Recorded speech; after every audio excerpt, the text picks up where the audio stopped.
What's up, guys? Welcome back to my channel. So I'm here today to talk about The Real Housewives of Orange County, Season 17, Episode 16, Welcome to the Freak Show. So be sure to like, comment, subscribe, and let's jump right on into it. So we kick off with Shannon, and she goes to a chiropractor. And she is all bruised down here on her arm from Mexico, and it's her own damn fault. Before the little scuba diving excursion, not scuba diving, the snorkeling excursion, they're doing that, and she was like afraid to jump in the water, so she was like trying to slide down the edge of the boat, and so she bruised herself the fuck up. Emily joins her, as a little montage of them cracking everything. Ow! Tim! Stop! What are you doing? I crack my joints a lot. I crack my back all the time, my neck, all my joints and everything. I don't go to chiropractors that often. I like watching videos of them, like if it's just the loud pops and whatnot. If that's what someone who Shannon goes to, bitch, I'm not fucking interested in them. You know what I mean? And, granted, I know there are some people who, they'll try different things out, and, sometimes things will work out for them. But, I mean, in the grand scheme of things, it's I'm not going to an actual chiropractor. Unless I'm, in pain and just exploring all my options, you know what I mean? Afterwards, Emily and Shannon chit-chat about how Gina's kind of upset with Heather still. Emily says that Heather's great, she can be really kind and everything, but there's another side to her. But it's that's true about everyone. Everyone has another side to them. People aren't gonna always be sweet if you're pissing them the fuck off and being stupid with them. So, yeah, there's that. She also says that Tamra at least apologizes for her wrongdoings, but Heather, not so much. And Emily's I feel like Heather would rather have to, shovel shit than apologize to me. Whereas with Tamra, she'll offer apologies and do the same behavior again. But that's also Emily's MO, so she's cool with that. And according to Shannon, she just wants Heather to take accountability. And if that isn't super rich coming from Shannon storming the door, I don't know what is. Meanwhile, Gina, Jen, and Tamra are at Spirit Halloween shopping for Gina's upcoming freak show party.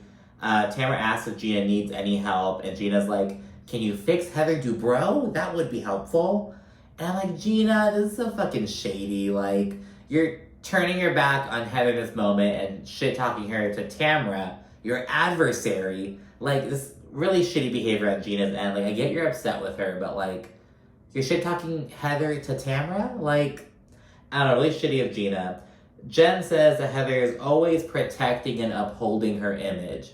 And I get what she's saying. She's trying to say that Heather takes herself too seriously, but I do think Heather's been trying to work on that, especially this season. It's glaringly obvious, especially earlier in the season. She was trying so hard to be, so cool and fun and, relatable almost. But, so I get what Jen's trying to say about that. On the flip side, Jen, maybe you don't protect your image enough, damn it. Look at how you're coming off on reality TV and shit. Look at how you're allowing people to treat you. So I get that, Heather may be kind of protecting and upholding her image, but maybe Jen needs to do that more, to kind of offer that little bit of insight.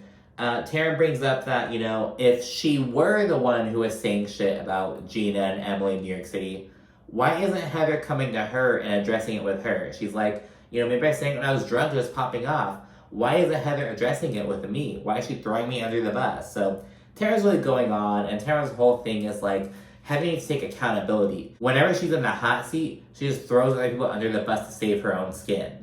And I'm like, now Tamra, are you talking about Heather or are you talking about yourself, girl? So, I don't know, it's rich coming from Tamra. It's okay, girl. If you're from anyone else, I think, okay, maybe we could be something to glean from that. But from Tamra, girl, no, she's just fucking projecting. Tamra says that Heather's turning it around and wants to destroy her. Again, these are Tamra's antics, so Heather's just fucking playing Tamra's game, and Tamra cannot stand it. And Gina says she wants to have a sit down with Heather, so we'll see that later on. And of course, we check in with Miss Heather Dubrow. She's with Terry at their rental, and they're sitting on these chase lounges, just kind of chit-chatting, and the way Terry's sitting on it was just so funny to me. I'm like, why is Terry sitting like that? But yeah, so that was kind of funny. Heather vents about how she was getting dog fucked in Mexico for 5 days. Then we play a montage of everyone's going in on Heather. And at first, when I was first watching this, I didn't hear Heather say dog fucked in Mexico. So she was saying, like, oh, I just got fucked in Mexico for 5 days. But then, so they're playing this like montage.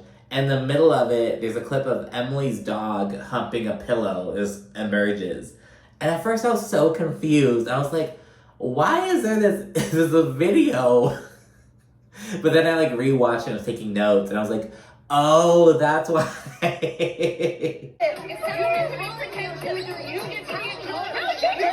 So yeah, that happens.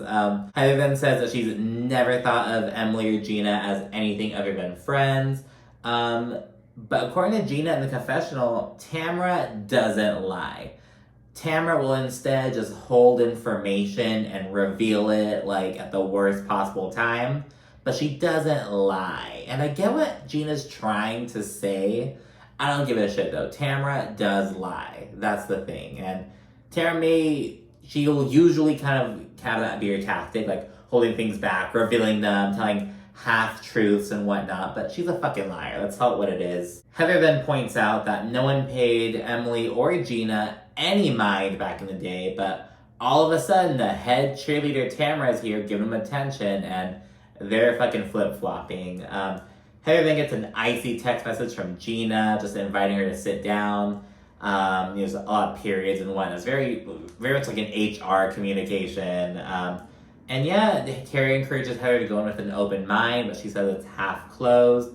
We then see Jen at home, and all our kids are there except her eldest, I believe. He's off at college right now, but all our kids are there. She's making fucking spaghetti casserole, and she's like, spaghetti casserole is what you cook when you can't cook. I don't give a fuck. I try a spaghetti casserole, damn it. I don't give a fuck. Jen and Ryan then step aside and chat about Mexico and whatnot, and she tells them about the incident with Tamra again, and she's like, I just need to know if there's anything that happened. And, you know, Ryan's like, I had sex with her one night, and that was 1.5 years ago, and that was when we weren't together, blah, blah, blah. He also says that he hasn't spoken to the bitch in like a year. And I'm like, well, hold on, you had sex with her 1.5 years ago, but you talked to her a year ago? Like, hold on. So he mentions that. Ryan then says that, you know, he and Jen have been on a great path, but all of a sudden Tamra's like pulling them back. Jen gets what he's saying and they move forward. She mentions how she acquired a divorce attorney, but she needs to come up with $5,000 for the retainer. She says she doesn't have access to that money right now. She's not making any money from the yoga studio. They're just paying rent and paying their instructors. She's not making any money or anything. Ryan says that he would give her the money in a heartbeat, but she's like, no, it's not an option. I have to do it myself. Just kind of prove something to herself, it sounds like. Jen then questions why Ryan's tying himself to, you know, this woman who has 5 kids and going through a divorce and all this stuff. And Ryan's like, oh, I'm just crazy about you. And again, you know, this may be true, but maybe Ryan's also like, I finally have someone who's gonna stick with me as I do my shit. But who knows? Anyways, Gina and Heather then link up, and it is very tense from jump. Gina says she feels like she's been a good friend to Heather, but Heather's like, that feels hard to believe because the moment Tamra started shit-talking me, you jumped ship, basically. And there's some chit-chatting about that. Heather then pulls out her phone and pulls up Tamra's podcast with Teddy Mellencamp, Two Teas in a Pod, and she plays this one little snippet from there. And it contains Teddy telling Shannon Bedore, who was like appearing on the podcast that day, she's telling Shannon about the story when she was out with Tamra. And Tamra was like, oh, I want to be seen with a bunch of losers. And Teddy confirms that Tamra was talking about Shannon's entire cast, the cast of Orange County. Now, Teddy did say Tamra was talking about the entire cast, not just Emily and Gina, but, you know, beside the point. So yeah, Heather produces this. She proves that Tamra's the one who said they were losers. But Gina's response is, as my friend, you should be telling me this, Heather.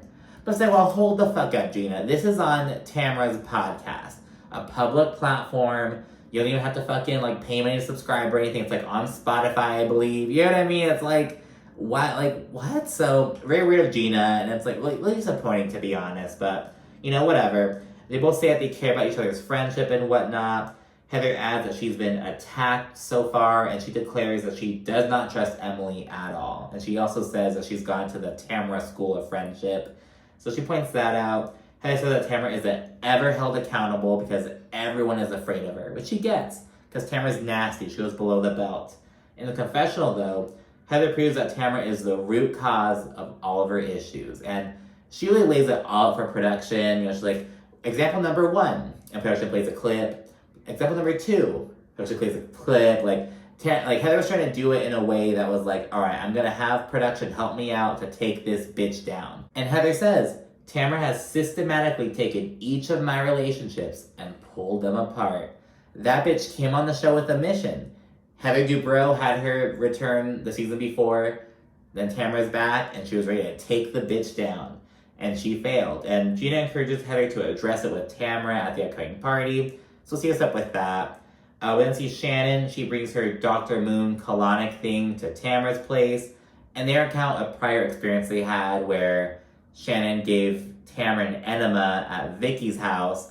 And she's like, I think we got shit on the floor because Steve had to clean it up. I'm like, girl, no wonder fucking Steve left Vicky. If you have to clean her drunk friend's shit off of his bathroom, oh my goodness. So she brings that up. Shannon says, I need to create new products that aren't on the market so I can help pay for my daughter's education. I have to find these niche things, these unique products. And I'm like, now Shannon, I get the mindset of like, ooh, the market is so saturated. If I need a fucking colonic, I'm not turning to the Shannon Bedore colonic. I'm sorry. Now, if I need a fucking candle, I might turn to the Shannon Bedore candle. Hell, I'm considering getting another candle because like I haven't really had a candle in a minute. Well, like, I've like stolen some from my dad and whatnot. I'll be like, oh, do you want this candle? I'm like, so I'll take it, but I haven't bought a candle in a minute. I'm actually thinking of like, oh, I want to check out Wendy Osefo's candles, the On Ye, the Home Essentials.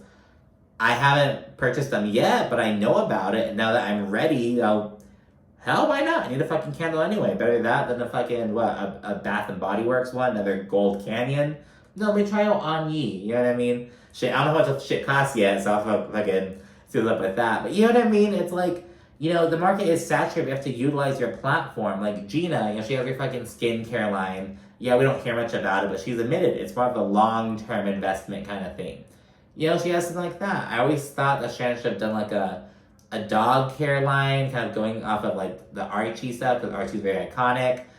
I don't know how that worked out, you know, because Archie was in the car with her during a recent DUI. That probably caused some more issues. But yeah, you know what I mean? It's like this colonic bullshit. It's very disappointing. It's also Shannon, you know, why do you have to do this fucking butthole shit to get your kids through college? You come from generational wealth. Like, what's going on, girl? So yeah, Jen pulls up and she's gonna be patient number 1 because, as she admits, she's always fucking constipated. But first, they chit-chat about Heather for a little bit, of course. Jen says that back in Mexico, Heather turned to her and Taylor when she, like, needed someone to talk to. And then she was like, oh, I'm gonna go up to my room and get my chicken soup. I'll be right back. And she never returned. And this really pissed Jen off. It pissed me off, too. It's like, girl, what? So she just ditched them, ghosted them, basically. She points that out. They have a little colonic moment. And it's like, oh my God, Shannon. Like, Shannon needs to fucking get like a business consultant. It's like, you think that this colonic shit is gonna be, you're gonna strike gold? Like, invest in some companies. Like, girl, what? So yeah, we see that unfortunate little check-in. Then we see everyone getting ready for Gina's party. Emily and Shane roll up as popcorn and extra butter. Shane's always just in a fucking t-shirt with butter on it. Taylor rolls up as cotton candy, again, just like trying to do the pay homage to the fucking Beverly Hills bullshit. But the producers didn't even reference the cotton candy moment when she pulled up. They were like, girl, we already know this shit. Because Taylor continues trying to fucking live off of these old moments. She's like, oh, I threw this big old grand tea party for my daughter's 5th birthday party. Let's do this tea party again. Oh, I was drunk eating cotton candy at said tea party. Let's bring this cotton candy back. Like, she's living off of these old things. And again, she gets this fucking haircut. Ooh, I'm dirty. We're gonna have a dirty reunion. Trying to pay homage to Christina Aguilera. Meanwhile, Shannon's the one who looks more like Christina Aguilera. And Taylor looks like fucking Courtney Love. But, you know, whatever. So that happens. Tamra and Eddie are on their evil clown bullshit. Very appropriate for Tamra. I think it's like the evil clown and Mr. Evil Clown. Jen is the cowardly lion. Again, very appropriate. Ryan's the lion tamer and has no shirt on, so I just can't talking shit about that. Shannon's a fortune teller. Gina is a lion tamer. and Heather and Terry, they're like an aerial act and security. And Taylor sees, because Heather's just in like a fucking, like the little morph suit kind of thing, showing her body and shit. She has a hula hoop as well. Taylor's like, oh, she's just trying to show off her body, blah, blah, blah. And you're trying to fucking live off of a moment you had 12, 13 years ago, girl. Like, come on. So yeah, Gina tells Emily about what Heather showed her regarding Tamra's podcast. But Emily thinks it's bullshit. She's like, oh, so now Heather's here trying to sway Gina and all this shit. But that's your relationship with her, Gina, not mine. So Emily's pushing back. Tamra joins the conversation. And of course, she says that Heather twists things, try to avoid accountability and blame others. Tamra's on her smear campaign shit, and she's so upset that it's not working. In fact, Tamra looked like a jackass this entire fucking episode, this entire party, and I just know she thought she was like the one who won. Until she saw the editing girl and saw the whole thing, you look like shit. So yeah, that's just party antics. Taylor Armstrong is drunk, and she feels some type of way about the Heather thing in Mexico. She's just going on and on and on, this little montage, which was actually cut. So I saw the episode the first night it came out on Wednesday night. I know this recap isn't airing until like Monday, a bit later, but so I watched the episode, then took notes a bit later on. It was a long weekend, girl. But so I saw the episode when it first came out, and we saw this little montage, but then it was taken off. It was edited out. So I don't know why. It was fucking hilarious. Taylor was drunk and on one. Heather left you and I sitting there all night in Mexico. She heard us. We were still sitting there. I'm gonna go get my chicken soup. I'll be right back. I don't want to run the party or anything. Do not mess with me, because I will come. She was going in on Heather about how, oh, Jen and I had plans to go meet up with my stepdaughter to go dancing, because I guess she lives there in Mexico. And she was like, and we didn't go because we were waiting for you. And so it's this big old thing just going on, just fucking hilarious. I don't know why they cut it. And then Jen pulls Heather aside to chit chat. And Jen tells Heather, you know, I feel like you haven't really taken any interest in me. And Heather's like, look, I think you're great. And she also points out that Tamra treats her like shit. And it's funny because Heather's kind of reaffirms, like, I think you're awesome, that you're a great addition to the group. And I don't know how you deal with Tamra's bullshit. Just kind of slides that in there, just kind of turning her on that. And yeah, and meanwhile, Tamra tells Emily, oh, this is bullshit. Heather wouldn't give Jen or Taylor the time of day. I'm like, well, Tamra, you're telling this to Emily, who you called Shrek, who you brushed off when she first came on the show. So again, Tamra's upset that Heather is playing the Tamra game. Tamra is so hot and bothered about that. Afterwards, Emily approaches Heather to chit-chat as Tamra looks on. She just, remember how I mentioned on Salt Lake City how Angie K was like in the fucking club with her fucking FBI equipment just listening on everyone? That's Tamra in this party. She's just like not having any fun, just watching, trying to like read lips, read body language and shit. And again, after Heather kind of makes up with Emily a little bit, Heather tells her that back in Montana, Tamra was maligning Emily's career, being like, oh, Emily's just a party planner, she's not even a real lawyer, blah, blah, blah.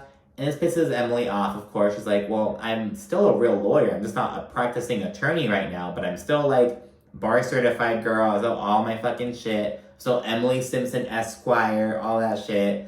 So yeah, they chit-chat. Emily kind of opens up, gets emotional with Heather, and they really make up. Gina then rolls up, and they have a little moment, the three of them, and Tamra is boiling. She's looking on, just super pissed off. She says that Heather is trying to turn the troops all against her and calls her the biggest villain. Again, Tamra's upset that Heather is playing her own game and beating the bitch. Tamra then confronts Emily right afterwards. She's like, oh, I see you taking pictures with Heather. That's kind of different from what you were saying earlier. Just pissed off that her troop isn't upset at Heather anymore. Emily's like, yeah, we had a really good conversation. And, she actually told me that you were shit-talking my career. And this sets Tamra off. She's instantly pissed, and she confronts Heather about it, who is calm and cool and collected while calling Tamra out. Regarding the podcast thing, Tamra again claims that she was just mocking Heather. And to be honest, she very much could have been mocking Heather. Like, you know what I mean? Like, that could have been a thing. But it's like all of a sudden. Tamra has a fucking answer for everything. Nah, it's not holding any weight, bitch. Heather's beating you at your own fucking game. And Tamra is so mad. She's proving herself to be a jackass and to be an actual fucking clown. Her costume was very apropos. And afterwards, though, Gina gets everyone to take a little family photo, if you will. And yeah, I just know that Tamra went home that night and was just so sure that Heather looked so bad and looked so conniving. No, Heather looks like the fucking hero. And she is so calm, so cool. And meanwhile, we have Tamra, who's just so mad that Heather is just making up with her friend. Just so mad. So yeah, I love to see it. And then the end cards, we learn that Jen gambled to win her divorce retainer, and she's planning to move in with Ryan still. Shannon, she broke up with John, of course. They did not mention her DUI though. I was hoping that they would mention it in the end card, but they didn't. Hopefully there's something edited in the reunion. I highly doubt it though. They're not gonna do it. They're not gonna address it until next season, I bet, or at BravoCon. Gina, she has some real estate stuff and a new dog, nothing noteworthy. Emily's all good with Heather now, and she's also doing the modeling stuff with her daughter. Heather, she's looking for her next Orange County home, and Tamra is closer with Jen, Emily, and Shannon. And that's it for this episode of Real Housewives of Orange County. Then we have the reunion, and that'll be it. Thanks so much for watching. Be sure to stay tuned for more, and be sure to also like, comment, and subscribe. Thanks again. Bye.